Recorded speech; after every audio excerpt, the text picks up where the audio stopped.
नमस्कार, मैं हूं डॉक्टर चक्षु। आज इस वीडियो में हम चर्चा करने वाले हैं कोविड के नए वेरिएंट के बारे में और बात करेंगे बिल्कुल सीधी तरह से क्या सिम्टम्स हैं, क्या वास्तव में डरने की ज़रूरत है और कैसे होम्योपैथी से आपको मदद मिल सकती है। अब अगर आप समझदार हैं, मदद चाहते हैं, रिक्वेस्ट करेंगे वीडियो पूरा ज़रूर देखिएगा।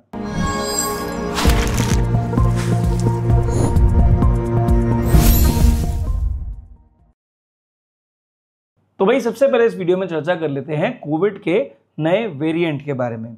अब नए वेरिएंट का नाम है JN1। ये जो वेरिएंट है ये पुराने वाले ओमिक्रॉन वेरिएंट का ही एक म्यूटेटेड वर्जन है। वहाँ पर क्या हुआ, ओमिक्रॉन वाला पुराना वेरिएंट था, उसमें इवोल्यूशन हुआ और जो उसका स्पाइक प्रोटीन था उसका म्यूटेशन हुआ। स्पाइक प्रोटीन म्यूटेशन की वजह से जो नया वेरिएंट अब निकल के आया ये JN1 है। अब ये जो म्यूटेशन है इसकी वजह से इसको एक नई पावर मिली है, इसकी वजह से ये आपकी इम्यूनिटी को एस्केप कर सकता है, यानी तेजी से आपको इन्फेक्ट कर सकता है। तो क्या इससे डरने की ज़रूरत है? नहीं। कारण देखिए, जो इसका म्यूटेशन हुआ है उसकी वजह से ये जल्दी से मल्टीप्लाई कर सकता है, जल्दी से फैल सकता है, लेकिन विरुलेंस लो है। विरुलेंस का मतलब है कि ये बहुत ज़्यादा कोई कॉम्प्लिकेशन आपको नहीं कर सकता, इसलिए आपको डरने की ज़रूरत नहीं है। आज जब मैंने 4 जून को ये वीडियो बनाई है तो मिनिस्ट्री ऑफ हेल्थ की वेबसाइट के अकॉर्डिंग 4300 लोग इस कोविड वेरिएंट से इस समय हिंदुस्तान में संक्रमित हैं, लेकिन हॉस्पिटलाइजेशन कम है क्योंकि सिम्टम्स बहुत ज़्यादा नहीं है। कोई भी सिम्टम ऐसा नहीं है जो बहुत ज़्यादा कॉम्प्लिकेशन की तरफ लेकर जा रहा हो। तो देखिए, डरने की ज़रूरत नहीं है, लेकिन हाँ, प्रिकॉशन रखना ज़रूरी है, स्पेशली उन लोगों के लिए जो इम्यूनो कॉम्प्रोमाइज्ड हैं या ऑलरेडी इम्यूनो सप्रेसेंट मेडिकेशन पे चल रहे हैं या कोई बड़ी बीमारी से जूझ रहे हैं। तो अगर ऐसे किसी भी केस को ये नया वेरिएंट परेशान करेगा तो वहाँ कॉम्प्लिकेशन होने के चांसेस ज़्यादा हैं। लेकिन क्योंकि विरुलेंस लो है, ट्रांसमिशन हाई है, तो ऐसे में फैलेगा तेज़ी से पर बहुत मेजर सिम्टम्स पैदा नहीं करेगा। तो भाई जो 4 जून को अभी तक 4300 लोग जिन कोविड से संक्रमित हैं उनका जो डेटा अभी तक प्राप्त हुआ है उसके अकॉर्डिंग जो मेजॉरिटी ऑफ सिम्टम्स हैं वो क्या हैं समझिए।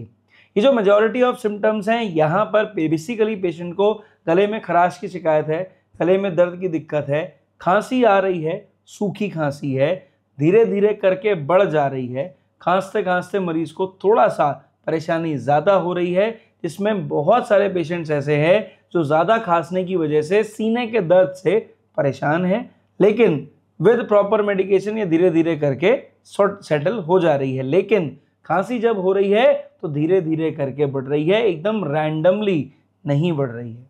फिर क्या हो रहा है, मरीज को थकान ज़्यादा हो रही है, कमज़ोरी ज़्यादा हो रही है, पड़े रहने की इच्छा कर रही है, हल्का बुखार लो ग्रेड फीवर मरीज को आ रहा है जो लगभग 2 से 3 दिन तक बना रहता है और धीरे धीरे करके ख़त्म हो जा रहा है। अब क्योंकि फटीग बहुत ज़्यादा हो रहा है, थकान बहुत ज़्यादा हो रही है, तो हाथ पैरों में दर्द होना लाजमी सी बात है। इसके साथ में रनिंग नोज़ यानी नाक बहने की शिकायत हो रही है, थोड़ा बहुत मरीज़ को परेशानी ज़्यादा हो रही है, सर दर्द हो रहा है, बॉडी एक हो रहा है, एंड मोस्ट इम्पॉर्टेंटली जो कुछ पेशेंट्स हैं वो बहुत कम मात्रा में हैं जो कह रहे हैं कि उनको लॉस ऑफ टेस्ट या लॉस ऑफ स्मेल महसूस होने लगा है। तो कहने का मतलब यह है कि अभी तक इस वेरिएंट ने कोई बहुत मेजर कॉम्प्लिकेशन किसी को नहीं करा है, इस वजह से हॉस्पिटलाइजेशन कम हुआ है, लेकिन जितने लोगों पे टेस्टिंग हुई है उनके अकॉर्डिंग 4300 लोग 4 जून 2025 तक अभी कोविड के नए वेरिएंट JN1 से संक्रमित है। अब सबसे ज़रूरी बात यहाँ पर समझ लीजिए कि बेसिक प्रिवेंशन टिप वही रहेंगे जो पिछले कोविड वेरिएंट में था कि भीड़ भाड़ वाली जगह पे ज़्यादा ना जाएं, अगर जाएं तो मास्क का प्रयोग करें, सैनिटाइजेशन रखें, हाइजीन का प्रयोग करें, थोड़ा सा सोशल डिस्टेंसिंग के बारे में सोचें। अगर कोई व्यक्ति ऐसा है जो आपके कहीं ऑफिस में, कहीं किसी जगह पर, घर के आसपास जिसको ज़्यादा जुकाम खांसी हो रहा है, थोड़ा सा उससे दूरी बना के रखें और मास्क का प्रयोग ज़रूर करें। इससे आप नए संक्रमण से बच सकते हैं। टेंशन लेने की कोई भी बात नहीं है, आपको केवल अपना प्रिकॉशन रखना है। कोई भी व्यक्ति अगर घर में ज़्यादा बीमार है, इम्यूनो कॉम्प्रोमाइज है, उसका ध्यान रखना है ताकि उसे वो संक्रमण ना हो, कोई और कॉम्प्लिकेशन ना हो। तो अब जरा इस वीडियो में बढ़ते हैं होम्योपैथिक दवाइयों के ऊपर। देखिए, सोशल मीडिया पर कई सारे लोगों ने अलग अलग प्लेटफॉर्म्स पर कई सारी दवाइयां बता डाली हैं ऑलरेडी, जो कि प्रिवेंटिव की तरह काम करती हैं। कोई गलत नहीं है, सबका अपना अपना परसेप्शन है, लेकिन आप लॉजिकल बात समझिए। लॉजिकल बात यह है कि जब बहुत मेजर सिम्टम्स नहीं है ना, तो क्या आपको प्रिवेंटिव मेडिसिन की ज़रूरत है? नहीं, आपको एक ऐसी दवा की ज़रूरत है जो आपकी इम्यूनिटी को इम्प्रूव करे। तो बेसिकली एक ऐसा स्ट्रॉन्ग कॉम्बिनेशन, पावरफुल कॉम्बिनेशन अगर आपके पास घर में रखा है या आप इस्तेमाल कर रहे हैं, जो बच्चे से लेकर बड़े तक हर किसी को दिया जा सके, तो ऐसा कॉम्बिनेशन आपके लिए ज़्यादा बेटर है। वो कॉम्बिनेशन बुखार को कम करने में मदद करे, गले के सिम्टम्स को कम करे, खांसी आ रही हो तो परेशान ना होने दे। तो अगर ये सिम्टम्स कवर हो रहे हैं तो इसका मतलब आपने एक प्रॉपर दवाई घर पे रख ली जो इनिशियल सिम्टम्स को काउंटर करने में मदद करेगी। अगर शुरुआती लक्षण आते हैं तो वहां पर रोकने में आपकी पूरी तरह से मदद करेगी, साथ ही साथ इम्यूनिटी बढ़ाएगी। इसीलिए उसी दवाई पर बात करेंगे जो आपको बेस्ट रिजल्ट्स दे पाएगी। तो भाई यहाँ पे हमें क्या करना है, हमें बेसिकली एक मदर टिंचर कॉम्बिनेशन बनाना है, अपने घर पे हमें बनाकर रखना है और अपने घर के सभी लोगों को एज प्रिवेंटिव दिन में एक बार जरूर देना है। कौन कौन सी दवा यूज करेंगे? सबसे पहले हो गई टीनोस्पोरा कॉर्डिफोलिया यानी गिलोए। गिलोए आपको जरूर चाहिए। ये आपके इम्यूनिटी सेल्स को एक्टिवेट करने में मदद करती है, फीवर से लड़ती है और मोस्ट इंपॉर्टेंटली एक्टिव इम्यूनिटी को जब बढ़ावा देती है तो ये जो छोटे मोटे लो ग्रेड फीवर्स आते हैं परेशान नहीं करते, गला वाला खराब ज़्यादा हो जाता है वो भी इम्प्रूव हो जाता है और इन जनरल पेशेंट की जो वाइटैलिटी है ना वो भी इम्प्रूव होती है। जो दूसरी दवा यहाँ पर आपको चाहिए वो है जस्टिशिया। जस्टिशिया देखिए खांसी की एक बढ़िया दवा है। थ्रोट इन्फेक्शंस हो, चाहे वो लोअर रेस्पिरेटरी ट्रैक्ट हो या अपर रेस्पिरेटरी ट्रैक्ट हो, यानी नाक कान गले के इन्फेक्शन हो या सीने के इन्फेक्शन हो, दोनों इन्फेक्शंस को प्रॉपरली कवर करती है। खांसी ज़्यादा आ रही हो, इम्प्रूव करने की सबसे बढ़िया दवा है। अच्छी एक्सपेक्टोरेंट है तो बलगम बाहर निकालती है, सीना जकड़ने नहीं देगी और आपको ये जो नाक कान गले के इन्फेक्शंस हैं इसको इम्प्रूव करने में भी मदद करेगी, इनके अगेंस्ट इम्यूनिटी को डेवलप करने में भी पूरी सहायता करेगी। अब आ जाइए, जो तीसरी दवा है उसका नाम है इचनीशिया। अब ये जो इचनीशिया है ये आप इसे मान के चलें ये आपकी बॉडी को डिटॉक्स करने की सबसे बढ़िया दवा है। अगर ब्लड डिसऑर्डर्स होते हैं तो खून साफ करने की एक अच्छी दवा है, जैसा कि आम भाषा में कहा जाता है। एंड मोस्ट इम्पॉर्टेंटली ये आपकी बॉडी के अंदर एक बढ़िया एंटीबैक्टीरियल एंटीवायरल रोल प्ले करती है, जिससे कि आपकी जनरल इम्यूनिटी इंप्रूव होती है।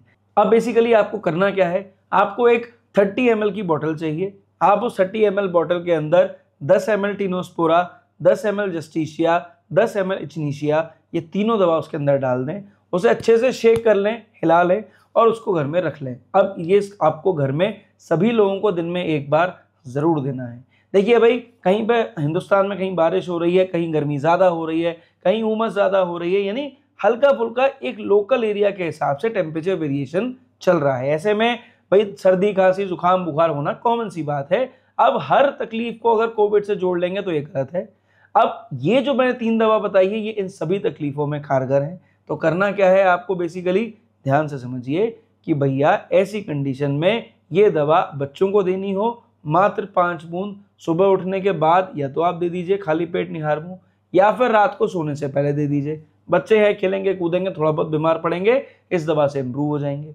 ठीक, घर में जितने भी बड़े हैं उन सबको एटलीस्ट 10 से 15 बूंद दवा दिन में 2 बार रेगुलर लेनी चाहिए। घर में बुजुर्ग हों, ज़रूरत पड़ती है, थोड़ा परेशानी ज़्यादा है, कोई इम्यूनो कॉम्प्रोमाइज बीमारी है या इम्यूनिटी लो है, दिन में 3 बार कुछ दिन ले लीजिए, उसके बाद वापस दिन में 2 बार या 1 बार पे आ जाइए। हमेशा ध्यान रखिए जब भी इस तरह का कोई कॉम्बिनेशन दिया जाता है इम्यूनिटी को बढ़ाने के लिए, तो हमेशा इनिशियल समय पर थोड़े दिन ज़्यादा लीजिए, यानी 2 बार या 3 बार लीजिए। उसके बाद 1 हफ्ते के बाद आप इसे दिन में 1 बार कर दीजिए। इतनी दवा आपके लिए सफिशिएंट है। कभी भी मदर टिंचर का कॉम्बिनेशन कोई बनाए बिना पानी में मिक्स करे ना लें, जीभ पे बिल्कुल ना टपकाएं। आधा कप पानी लें, थोड़ा गुनगुना ले लें, उसमें डाल दें और पी जाए। अब भाई अगर प्रिवेंटिव दवा के ऊपर चर्चा करना है तो ये बात समझ लीजिए ये फिजूल है, क्योंकि देखिए जगह के हिसाब से, कंडीशन के हिसाब से दवा देने में रिजल्ट ज़्यादा बेटर है। फिर भी अगर आपको डर है, आपने वीडियो देख ली है, किसी ने आर्सेनिक एल्बम बताई है, किसी ने आपको इन्फ्लुएंजनम बताई है, दवा दोनों में से कोई गलत नहीं है। पर अगर आप देखेंगे ना हिंदुस्तान में इस समय मौसम कैसा चल रहा है, उसके अकॉर्डिंग कौन से लक्षण आने का खतरा है, तो देखिए जहां पे बारिश हो रही हो, जहां पे मानसून हो रहा हो, जहां पे सर्दी गर्मी बारिश की वजह से हो रही हो, लोग बीमार हो रहे हो, जनरल रेस्पिरेटरी इन्फेक्शंस हो रहे हो, जनरल फीवर लाइक सिम्टम्स हो, शरीर टूट रहा हो, थकान हो रही हो, तो ऐसे में रस्टॉक्स एक अच्छी दवा है। अगर आप केवल रेस्पिरेटरी इन्फेक्शंस के ऊपर जाएंगे तो ऐसे में आर्सेनिक एक बहुत बढ़िया दवा है। और अगर ऐसे में आपको लगे कि भाई हमें एक ऐसी दवा चाहिए जो कि इनिशियल फ्लू लाइक सिम्टम्स में हेल्प करे, तो देखिए इन्फ्लुएंजाम अच्छी दवा है। अब प्रिवेंटिव के तौर पर कोई दवा लेने की मुझे लगता है आपको जरूरत नहीं है। जैसे लक्षण आए उसके अकॉर्डिंग आप किसी डॉक्टर से परामर्श लें, उनके अकॉर्डिंग दवा ले लें, ज्यादा बेटर है, अच्छे रिजल्ट्स मिल जाएंगे। केवल प्रिवेंटिव की तरह यूज करना हो या इन जनरल यूज करना हो तो ये जो मैंने कॉम्बिनेशन बताया है आप इसे यूज करें तो ज्यादा बेटर। तो आई होप इस वीडियो को देखने के बाद ना आपके भी चक्षु नेत्र खुल गए होंगे, समझ में आ गया होगा भैया बात क्या सही है क्या गलत है। अब भाई अननेसेसरली पैनिक क्रिएट मत करो, और अगर मेरी बात समझ में आ गई हो, लॉजिकल लगी हो, यहाँ घुसी हो, रिक्वेस्ट करेंगे थम्स अप देते चले जाना। चैनल पर पहली बार आए थे सब्सक्राइब करके जाना। कोई तकलीफ होती है, मुझसे परामर्श चाहिए, इस नंबर पर व्हाट्सएप पर अपने स्टाफ से बात करें, अपॉइंटमेंट लें, मैं आपसे बात जरूर करूंगा। इस वीडियो में सिर्फ इतना, मेरी तरफ से नमस्कार, थैंक यू एंड जय हिंद।